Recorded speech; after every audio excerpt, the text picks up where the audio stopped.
Hello all, welcome back. I'm Ruthvik, and in this session, I'm gonna take the PCD for Codeforces round Hello 2026. And in this session, I'm gonna discuss the first five problems of this contest. Okay, let's start. Coming to the first question, Alice and Bob are playing a game on an array of size n containing only numbers 0 and 1. Okay. Alice moves first, with each player alternating the turns. In a player turn, she chooses two integers L and R, and we have to note the condition that L is strictly less than R. So at least a player has to choose two elements. Then the subarray L2R is replaced with a single number 1 minus minimum of all the elements from L2R. That is, if all the numbers in subarray are 1, then the minimum is always obviously 1. So it is replaced by number 0.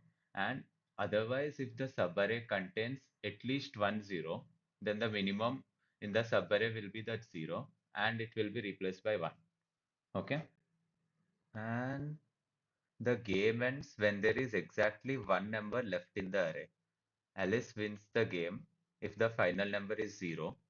Otherwise, Bob wins the game. Okay. We have to determine who wins the game if both of them play optimally. For example, I'll go through the first test case. Here, in the first test case, what Alice will do is Alice will initially choose L equal to 2 and R equal to 3. What will happen here is L2 R3 means this is the subarray chosen by Alice, and here the minimum element is 0. So these two numbers will be removed and 1 minus 0 is 1. So it will be replaced with a single integer 1. Okay. And the array becomes 1 comma 1. At this point, Bob has only one option. He he has to choose at least two elements in the subarray, right? So he will choose the subarray one entire array. He has no other option, and he will replace it with 1 minus minimum of a1 a2, which is 1, and the final element will be 0. So the game ends and Alice wins the game because the last number is 0. Okay, let's go to the explanation. Here, first let us see what is the winning condition for Alice. Like in what case Alice can win in a single move. If all the elements of the array are 1, Alice can simply select the entire array as subarray and replace it with 1 minus 1 that's equal to 0. Replace it with a single element that is 0 if all the elements are 1. And a winning state for Bob is if there is at least one 0 in the array, no matter where the 0 is, Bob will simply choose the entire array, and 1 minus minimum of that entire array will be 0, right? So the final element will be 1. So Bob will win the game if there is at least one 0 in array in his turn. Okay. So what Alice has to do is that uh, either if array contains all ones, Alice will directly win the game, or Alice has to return an array to Bob in such a way that it contains only two ones. Because if there are only two ones in array, Bob has no other option but to conduct an operation on these two ones, and the final element will be 0. Okay. For that, the key observation is that if there are all ones, then our answer will be obviously Alice. All one case. Now, doing some little casework, we can see if there is at least a 1 on either of the ends of an array uh, and zeros in between. Like it's not needed that 1 should be on two sides of the array and at least one side there should be a 1. Then what Alice can do is Alice will select the remaining part of the array and she will conduct an operation on this remaining part. And what will happen is that as remaining part contains at least one zero, it will become a one. It will be replaced by a one, and Bob will be left with this array. And he will be forced to do the only operation on the entire subarray, and the final array will contain only zero. So it's a winding condition. So we can see that this is the only requirement. If there is at least one at either of the ends, then it is a winning condition. If there are zeros on both the sides of an array, then no matter what Alice does, no matter which subarray Alice chooses, after one operation, she will be uh, after applying one operation, the resulting array will contain at least one zero. So, as the resulting array contains at least one zero, Bob wins in this case. So, simply the code for this question is if a of 0 or a of n minus 1, either of the sides is equal to 1, then Alice wins the game. Else, Bob wins the game. Okay, now I'll show the code for this question. Here we are checking if either of the sides is 1, I'm printing Alice. And if and in other case, I'm printing Bob. And that's all.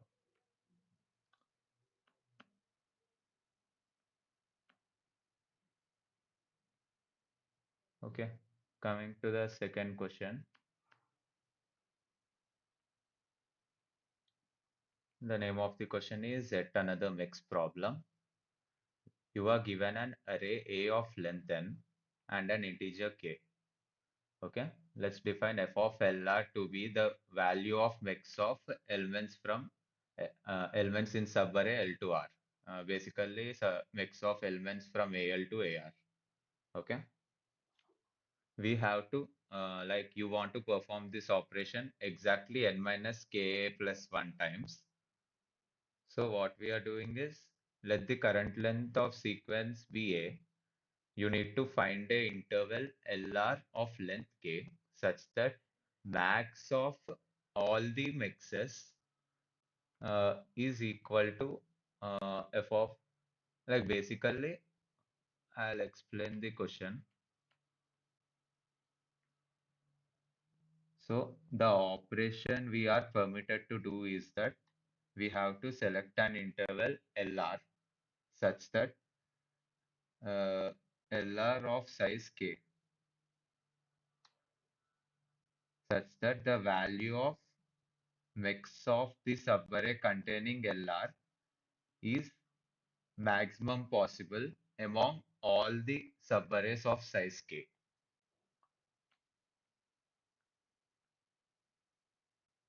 Maximum of I equal to 1 to a minus k minus 1. Basically, here he is taking the max of all the subarrays of size k, and that value should be equal to the mix of our chosen interval. And we can perform this operation n minus k plus 1 times.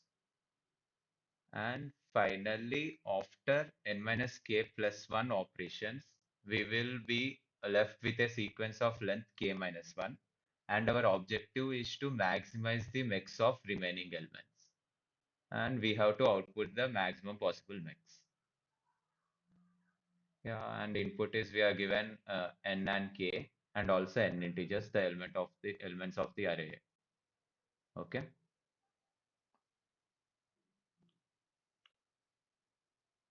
So I'll take an example. Here in a third test case, we have to perform following operations. Here, the maximum value of mix of all windows of size 3 is 3. So they have chosen I equal to 1 and j equal to 3. And they have removed A2. Like basically, A1, A2, A3 is our chosen subarray, and then we remove A2. And the sequence now is 0 to 1, 0. Next, we choose I equal to 2 and j equal to 4.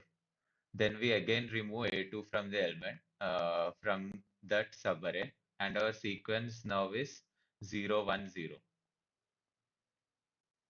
And finally, we select I equal to 1, j equal to 3, and then remove the first element from this I equal to 1, j equal to 3 is basically the entire array, and we remove the first element, and the sequence now is 1, 0. Process terminates, and the final mix is 2.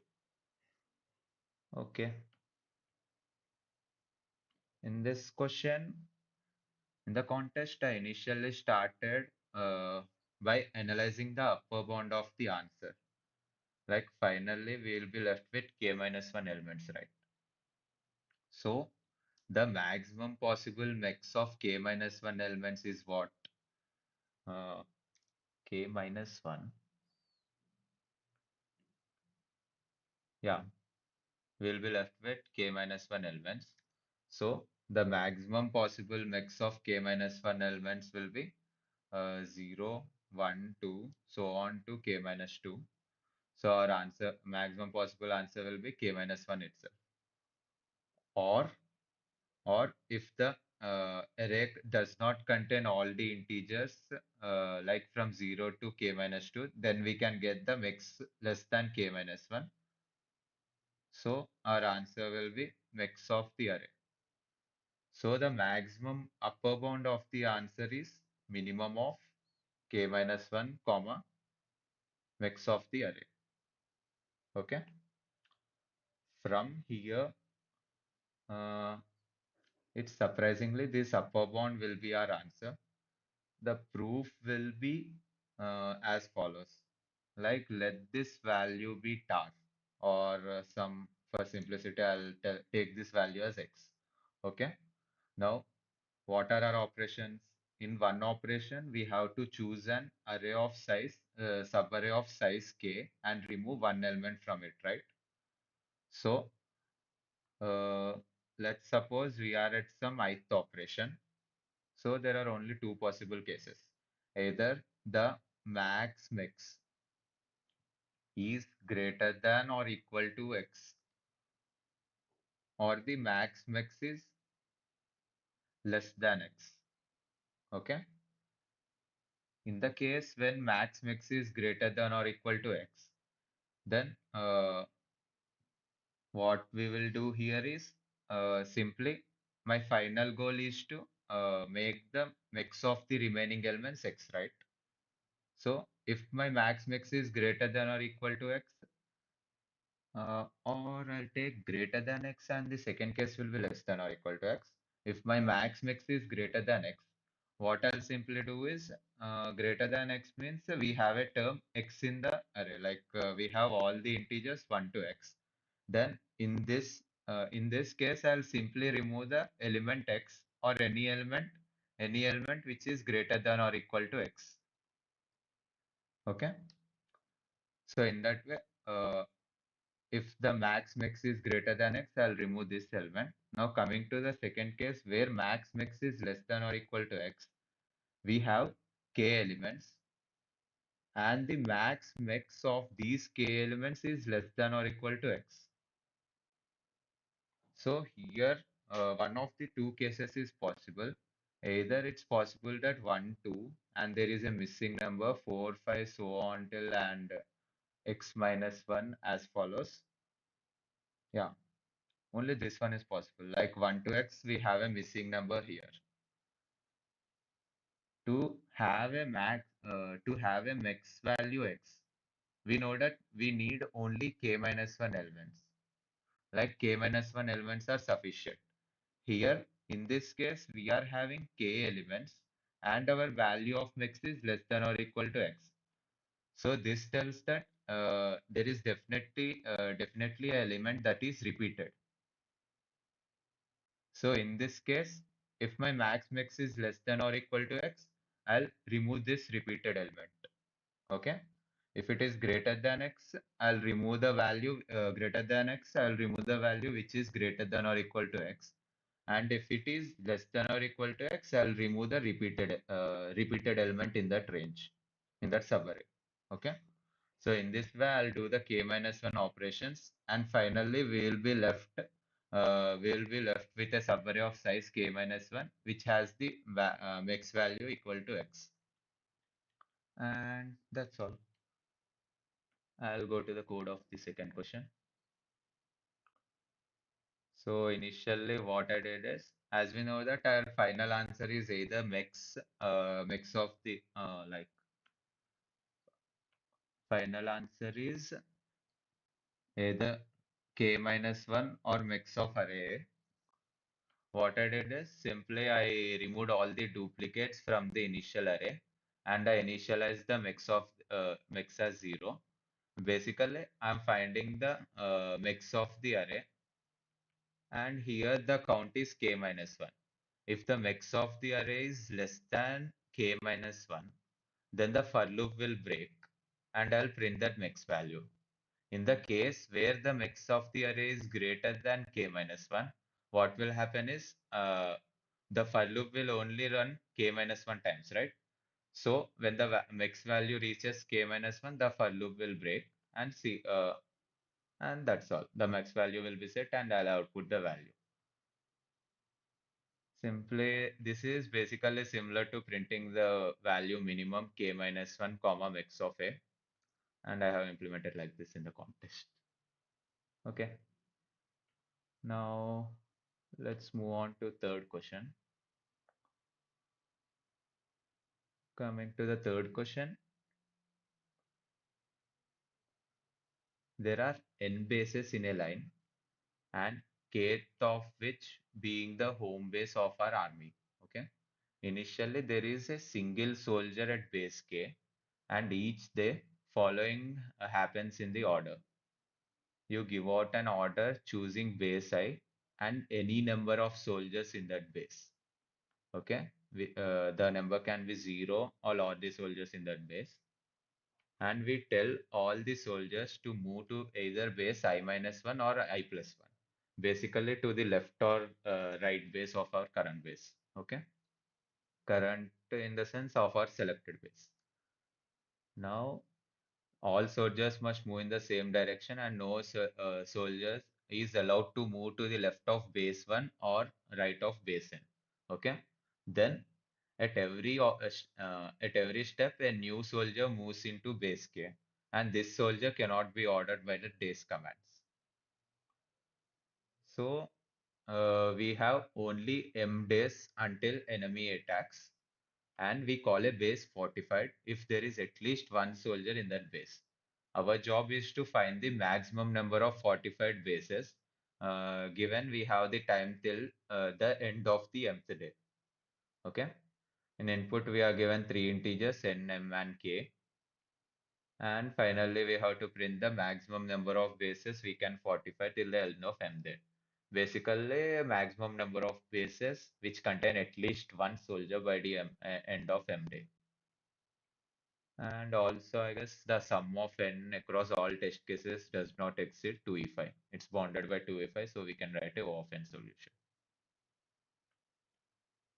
Uh, okay, now let's move on to the solution. Here, what we have in the question is that, like suppose 1, 2, so on, I have a base k, which is my home base, and finally base n. Okay, and every day one soldier keeps on getting added to my base k. So what I can do is, suppose if there are 10 soldiers in my base K, I'm just taking an example. I can either move 10 soldiers in base K or some another base, 1, 2, 3, 4. Some in base 5, I have some 15 soldiers. Okay. In one operation, I can either move these 15 or any number x less than or equal to 15. Like for example, I'll move some 8 soldiers to base 4 in one operation. Or I can also do this. I'll move some 8 soldiers to base 6 to right or left side of my current base. And also if I want, I can move all 15 soldiers to either of the bases 4 and 6. Okay. So here, the first observation we have to make is that we have to see like how much distance I can cover left and right from my current base. Okay, let the distances be x and y. So the most optimal way to cover distance x is that, let's suppose if there is a soldier at a distance x from my base, my home base. So I have no other option other than to spend X moves on that soldier. Like I have to first move him from K to distance 1, 2, 3, so on till X. So I have no other option other than to move him X times.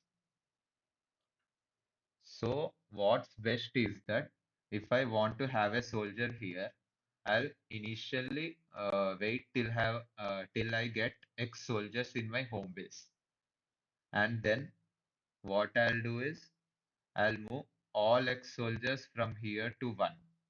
All X soldiers will come here, and here at the end of the day, I'll get one soldier.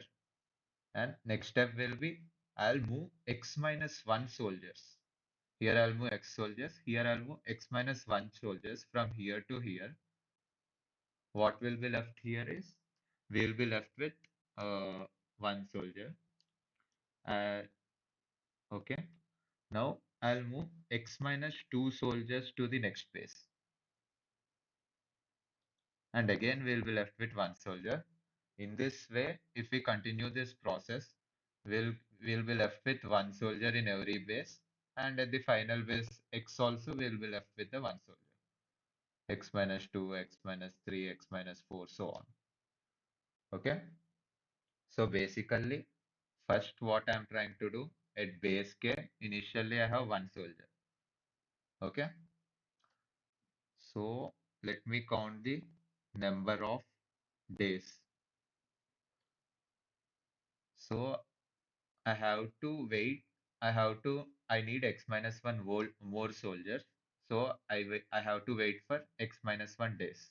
Okay. Plus, now what will happen is, now we have X soldiers, right? So I'll move them to X steps towards left. Okay. That will take another X days. Okay.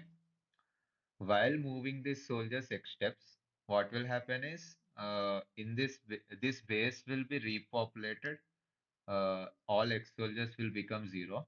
And as I have waited for X days for all the soldiers to move, this base will have X soldiers now.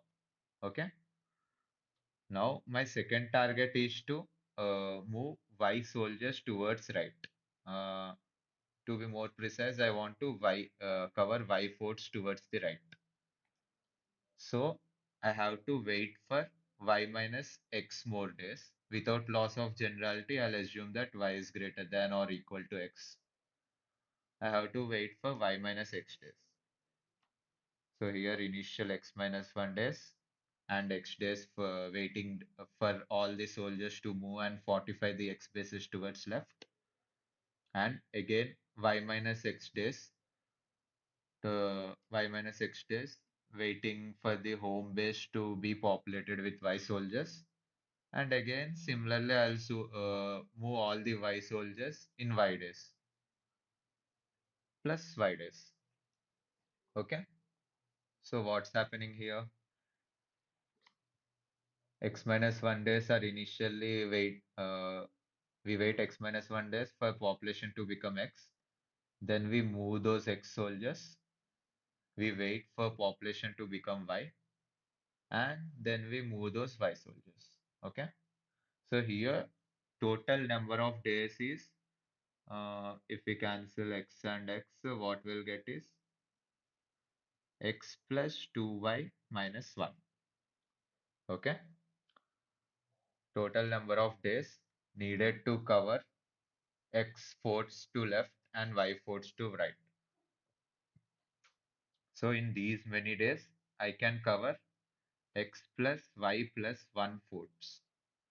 Because we are covering x here, y here, and basically 1 is our home base. In these many days, I can cover x plus y plus 1 fourths. Okay. So now our next step is to see, uh, find some optimal values of x and y such that 2x plus 2y minus 1 is less than or equal to m. This can be done. We have to notice, I initially noticed a fact here that if I can cover x plus, I can cover some, suppose some t fourths, then I can obviously cover t minus 1 fourths, right? So, this monotonicity leads me to, this monotonicity allows me to apply binary search. So we can simply binary search on value t. The t is the number of votes. T is basically the final number of votes, and we can binary search on this final t to get the optimal x and y values. And how we are binary searching here is that, let's suppose, uh, if we have fixed a value t, then basically x plus y plus 1 equal to t in the binary search. Okay. From here, we can see that, uh, basic, I guess this will be better if I explain this question with the code.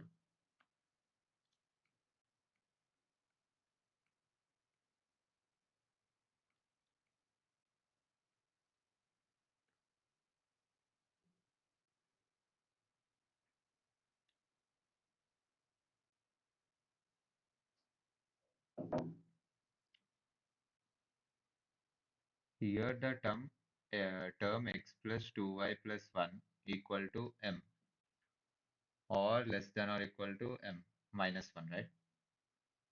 This term will be most, like x plus 2y minus 1 will be most minimal if the following y value is as low as possible, because initially our condition is y is greater than or equal to x, right?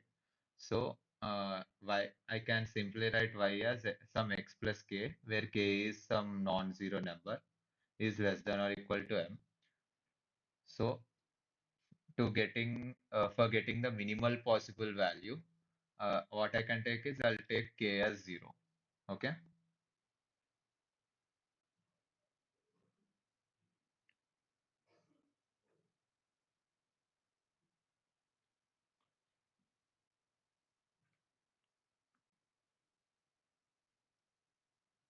Okay. I was not sharing the screen.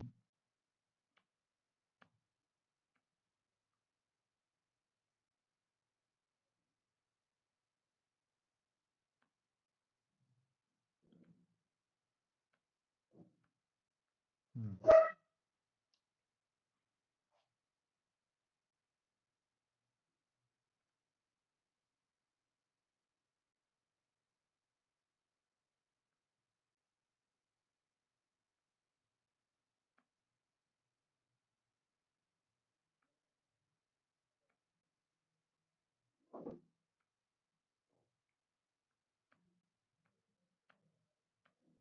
Yeah, or I'll try explaining from the code itself.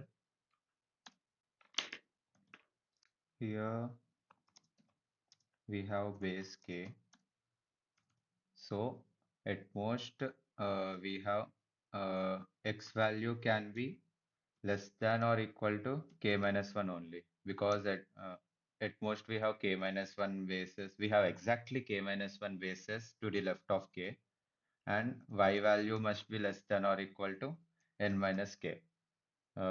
Because we have exactly n minus k bases to the right of k. Okay. And here, without loss of generality, considering that CL is less than CR.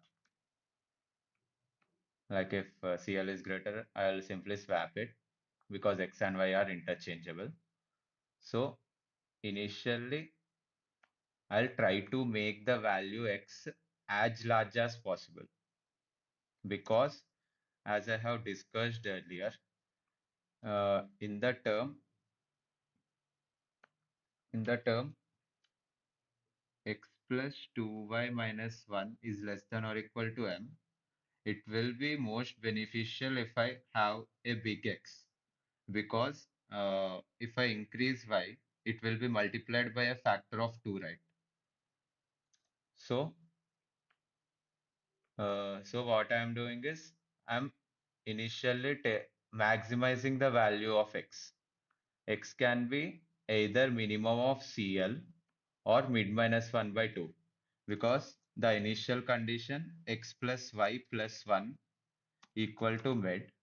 So from here, the maximum value of X, the maximum X will come when X equal to Y.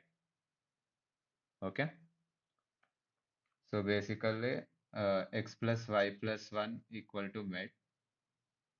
The maximum value of X will come when, as Y is greater than or equal to X, I'll replace Y with X and we'll get 2X plus 1 equal to it and X equal to mid minus 1 by 2. This is the maximum possible value of X and it will be bounded by CL. Okay. And the remaining part will go to Y. Y is simply mid minus 1 minus X. And what I'm checking is that if my currently assigned values of X and Y are less than or equal to M, then I'll set the value of L equal to mid. I'm basically binary searching on the values of the final answer. The final answer is at least 1 because our home base is always fortified and our final answer can be at most 10, the total n bases. Okay. So what I'm checking is if my correctly allocated values X and Y is less than or equal to M. M is the total number of days we have. Okay. I'll set the value of L equal to mid, else I'll set R equal to mid minus 1. And finally, my answer will lie in the variable L, and I am outputting that. And that's all. If I run the code, we can see that we are getting all the correct answers. In the contest, actually, I have handled, I thought that the one-sided cases should be handled differently. Like in the case where we go only one side, I thought that that case should be handled differently, and it led to some long code which I have commented out. And this code is simply the cleaned version of my contest submission, where I have removed all the useless comments. And that's all. Now let's move on to D question. D1, D2 are actually very good questions. So I'll start by reading the question. This is the easy version. You are given a rooted tree consisting of n vertices from 1 to n, where root has index 1. Okay. So we have a rooted tree with root 1, and each vertex is initially white. Okay. Let di be distance of root to ith vertex, and we can perform the following operations any number of times. We select a subset S of white vertices such that no two nodes in S are connected by edge or have same distance to node 1, and color all those vertices in S as black. And our job is to find the minimum number of operations to color the full tree black. Now, if we focus on the first condition, what it says is that uh, in the set S, there should be no two vertices that lie at the same depth D. Okay. And also, like if we have two vertices x comma y in the set, depth of x should not be equal to depth of y for all xy, for all x and y. And also, uh, there should not be an edge between x and y. Okay. These two conditions should be satisfied for all vertices x comma y, for all vertices x comma y that belong in a set S. And in one operation, we can remove a set S of like a set S of vertices which satisfy these two conditions. Okay. Now our job is to find the minimum number of operations to required to color the full tree black. Like what we'll do is we'll remove, or in other words, we'll color all the vertices here black. Okay. And our and we have to find the uh, sorry yeah, we have to color all these vertices as black, and we have to find the minimum number of operations to color all vertices black. So here in this question, let's check the uh, let's make some observations initially. So from the first condition we know that dx is not equal to dy, right? So for finding the lower bound of our answer, we can say that if there are some five vertices at a depth d, all these five vertices should be removed in different operations. Okay, so our answer will be greater than or equal to maximum of uh, maximum of count of vertices at a depth d for all d equal to 1 to n. Okay. This is our first lower bond or something.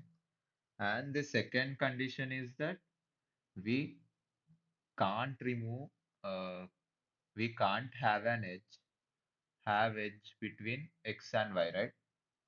So let's take a case of a node having some five children. One, two, three, four, five children. Okay.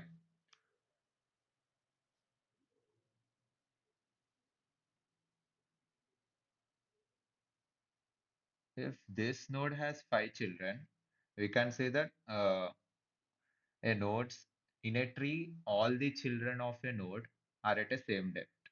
Okay. So all these five children are at same depth. So basically we have to remove these five in five operations or in five different operations. And here the catch is that in any of the five operations, we cannot remove their parent, because if we choose both a child and a parent, then the second condition will not be satisfied.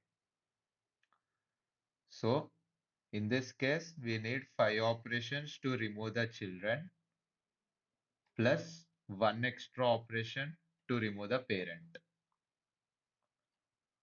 Total will be number of children plus one, number of children plus one. We need these many operations. So our second bond for the answer will be max of 1 plus, not max here, we can keep the max inside. 1 plus max of uh, count of children for all nodes x, 1 to n. For all nodes x, I'll find the count of or number of children of that node x, and I'll add 1 to that value. And my answer must be greater than or equal to this. So seeing these two from our two lower bounds 1 and 2, we can say that our final answer is greater than or equal to max of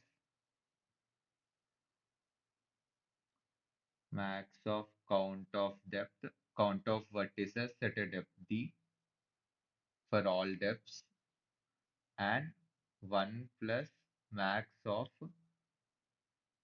count of number of children. Here I'll right, count depth, and here the count of number of children of a vertex X. Okay, so our answer must be greater than or equal to these two values. And surprisingly, this lower bound is our correct answer. For proof of it, actually the construction of D2 will be the proof for the D1. Like in this, we have to simply output the minimum number of operations, and they have given an ample amount of test cases. So in the contest, once I have checked this answer is greater than or equal to max of these two, and when it came right for all 10, I have simply submitted it. But I actually proved it while solving the D2 question. In D1, in D1 they have only asked the minimum number of operations, whereas in D2 they have also asked we have to find a way to color the tree using that many operations. Okay, that's the difference between easy and hard version. So I'll discuss both of the questions at a time in this case. So coming to finding a way, it has a very beautiful construction. Here we can see now we have done, let's say that the value, let this value be k. So now my goal is to make the full tree black in k operations. So instead of visualizing this in k operations, we can transform this question as follows. Let's say that I have k colors, okay? And the condition is that uh, I should not have two colors at same depth. Like for example, I should not have two, like let it be zero. I should not have two ones at same depth. Like all the colors in a depth should be different, one, two, three, or let it be another parent, and all the colors will be different. And my second condition is that the color of every child should be different from the color of its parent. Okay, this is our two conditions, and we have to color the entire tree such a way that these two conditions are satisfied.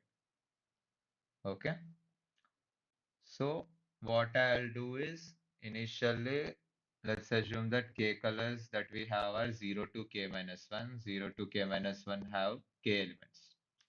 Okay, so initially I'll color the root with 0.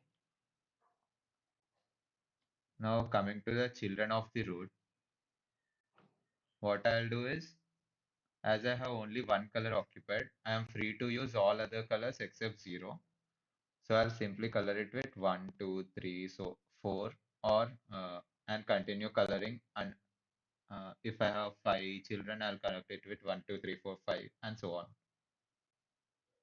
Next step will be these also second level nodes also have children, right?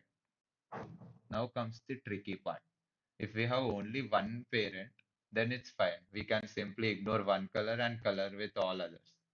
But if we have multiple parents, like in this case, what we have a constraint that we cannot use one here and we cannot use two here and we cannot use three here. We cannot use four and five here respectively. Okay. And also all the colors in this depth should be different. I am traveling depth wise. Initially, let's assume that this is depth equal to 0. Now depth equal to 1, depth equal to 2. So here what I am doing is I'll just take the first child of every parent.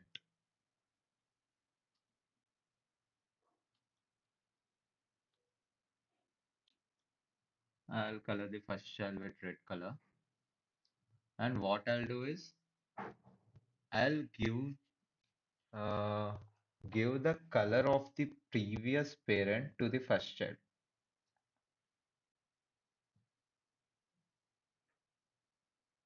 And obviously that will be cyclic. And the fifth parent color will go to the first one. Okay.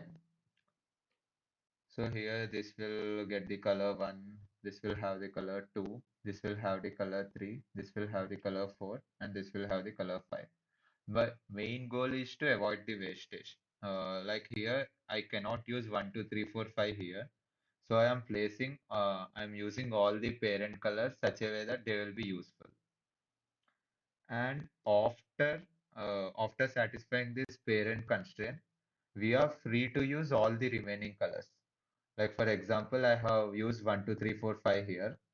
So leftover colors are 0 is leftover, 1, 2, 3, 4, 5 are used, and from 5 all other colors are left. Basically 0 and all other colors 6 to K. And I'll color them one by one. I'll assign this color 0. I cannot assign color 1 to 5. So I'll assign this 6. Hmm, I'll assign this 7, 8, 9, 10, 11. So here we can see that in the construction, first we are coloring the first child of every parent, and then what we are doing is we are coloring all the remaining elements. 0, 6. Here, why I am using 6 after 0? Because all the numbers 1 to 5 have been already used. So my next option is 6, 7, 8, 9, 10, 11. And let's say for even more clarity, if I have one more level,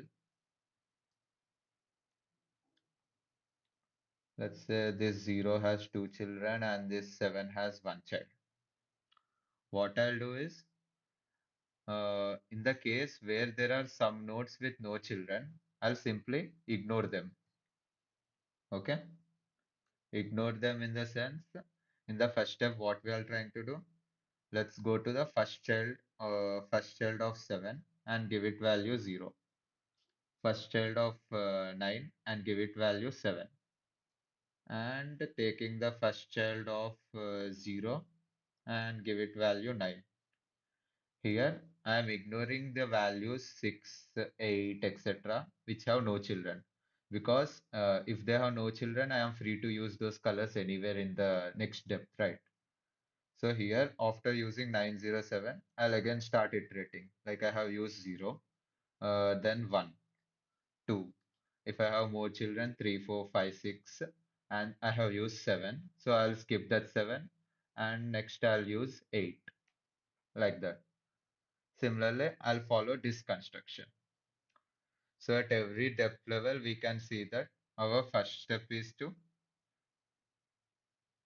assign color of previous parent to first child, and then uh, assign all unused colors. And initially, we have transformed the problem to coloring the tree, right? Here, basically, what I mean is, if I color the tree with 0, color with 0 means I'm basically selecting that node, uh, or I'll generalize the case. Color with X means I am selecting that node in Next operation. So my tree has all the colors from 0 to k minus 1. And if my node has a color X, I'm selecting that node in X operation. So basically, after coloring the entire tree, I'll simply iterate over all vertices and push them in a vector or something. Like all the vertices with color 0 are pushed in a vector 0, color 1 are pushed in vector 1, so on. And I'll print the vectors. So let's look at the output format. Initially, we have to output the number of operations k in the first line. Then we have to output k lines. Like each line should begin with an integer m representing the operation set, size of that set. And after that, it should follow with m numbers, like the basically the vertices, the m vertices which we are choosing in that set. And that's all. Okay. Now coming to D1's code, D1 is pretty simple. We have to write a simple DFS. Initially, I am creating a adjacency list, and we are taking the input and populating the adjacency list and running the DFS. So for every depth D, I am seeing how many elements are there at a depth D. Depth of n contains number of elements which are at depth I. Depth of I contains that, and child of I contains number of children of that current node I. So while iterating to adjacency list, I am incrementing the child number of children of current node Y. I am like traversing through adjacency list of Y, so I am incrementing the number of children, and I am pushing that in the queue. And after every passing every level, I am incrementing the value of depth. And our answer will be the max element of all depth and 1 plus maximum number of children of current node. So coming to the D2 code, initially this is just D1 code where I am calculating the answer. And if answer is 0, I am outputting that. This is outputting 0 and hitting the return. Basically, what happens in solve function is that if I hit a return, then it will come out of the solve and continue with the next iteration. So here it will come out of the code. Now what I'm doing is uh, here when they gave the input, I have populated as follows. G of I am pushing V in adjacency list of U and U in adjacency list of V. I am pushing both ways. So for just for clarity, mm, I am modifying the array G in this way. Like for example, uh, initially what is there is adjacency of list of 1 contains 2, 3, 4, and adjacency list of 2 contains 1, 3 contains 1, and also 4 contains 1. So what I want is I want to make it directed. So simply for everyone, for every element X, I am pushing only their children in their adjacency list. Why I'm doing is that if we go to this implementation, it will be easier if I only traverse through all the children and I can get the first child easily. Like basically the first element in this adjacency list will be the first child. Okay. So after cleaning the tree, what I'm doing is I'm initializing vector into operations and n colors. N colors means not exact like color. This color vector contains the color of node I, and I'm initializing with n because I have n nodes. And initially, as I have discussed before, the root is color 0. Now let's start the BFS. What I'm doing here is that initially I'm checking the q dot size at every depth, and I'm pushing all the elements in the depth in an array. And I am taking the size of an array, size of that array. If the number of elements in the depth are 0, then there is nothing to do. And also note that here we are only pushing the elements which have a child. Like for example, in this one, in the second case, what we are doing here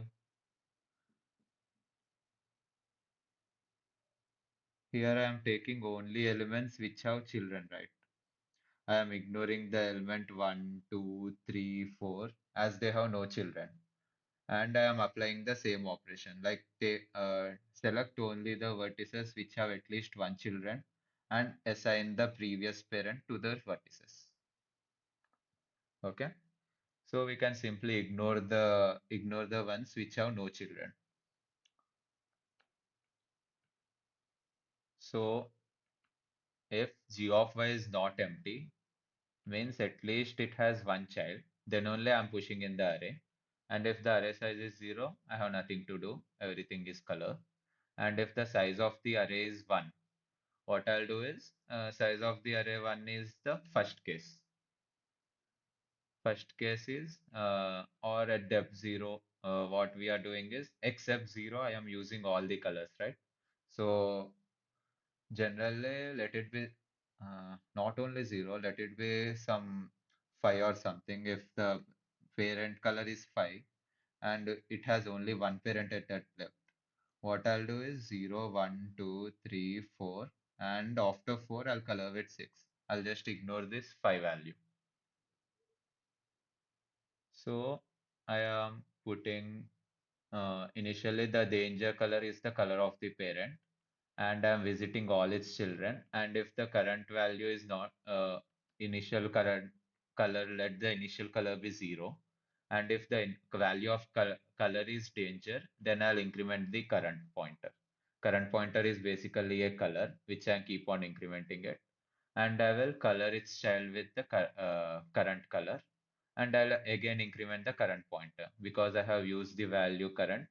I'll go to its next color and I'll push it in the queue. Else, here we have handled the case where there is only one element at the current depth, and if there are more than one element, now we have reached the case where where I have to color with the previous parent.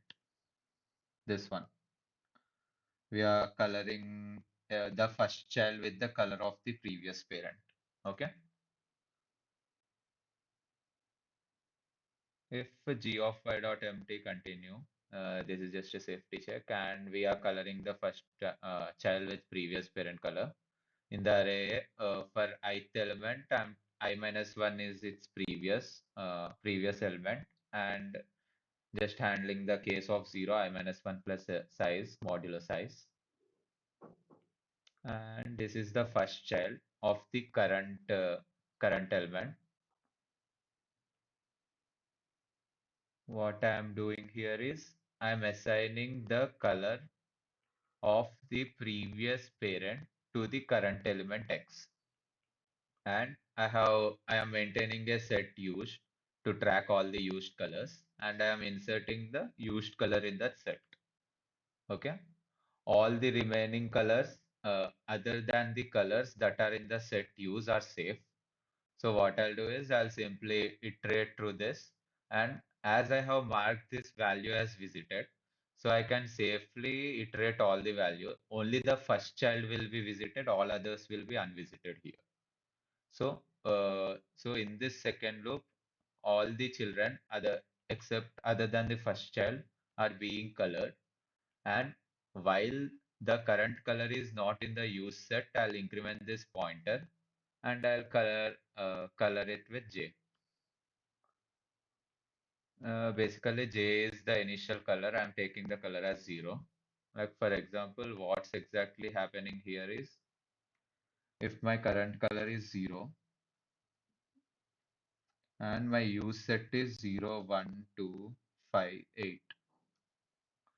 So what will happen is initially J equal to 0, right? While the value of J is not in this set. Like while use dot contains j, sorry, while the value of j is in this set, I'll increment the value of j. So initially the value of j is equal to 0 is in the set, so I'll increment it. J is equal to 1 is also in the set, I'll increment it. J is equal to 2 is in the set, increment. Now we'll get j equal to 3. which is not in the set. So what will happen is it will come out of the while loop. Then I'll color it, color the value of no, color the node x with j, and I'll increment the j value, and that's all. And finally, what I'm doing is I'm iterating through all the vertices from 1 to n and pushing them. Basically, color I means the vertex has been used in ith operation, and I'm pushing that in the operations vector. And initially printing the answer. And after that, we have to initially print the size of the number of elements in the set in ith operation, and then we have to print the value of all the nodes in ith operation. And that's all. I guess we are done with today's contest. Thank you.